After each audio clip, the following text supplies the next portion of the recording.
என்னண்ணே பகல்லே குடிச்சு வந்திருக்க?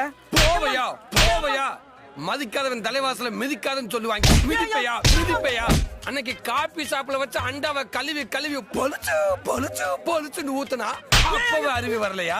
ஓவரா பேசுறனே.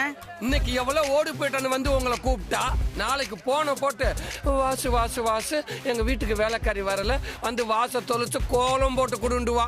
அடுத்து நான் போன் பண்ணி வாசு வாசு எங்க ஆத்தாளுக்கு உடம்புக்கு முடியல வந்து கார குழம்பு வச்சு குடுண்டுவா. நீங்களும் காய்கறில வாங்கிட்டு போய் கார குழம்பு வச்சு அவ ஆத்தாளுக்கு அப்பனுக்கு சேர்த்து ஊட்டிட்டு வாங்க. ஐயோ அண்ணே மயக்கம் போட்டாரே. டென்ஷன் பண்ணா மிதிச்சிரும். என்ன வாசு எப்போ வந்த? நல்லா இருக்கியா? போனகாரி ஓகே தானே? எப்போ போறப்ப என்ன கொடுக்கலாம்ல? நானும் வந்திருப்பேல. திவ்யா பாப்பா நல்லா இருக்குல்ல? ஆரம்பிச்சிட்டாங்க. சரி நான் வரேன். டேய் எவ்வளவு அடிச்சாலும் சொரணை இல்லையாடா? யாராவே சொரணைய பத்தி பேசுறது? நான் தான்டா.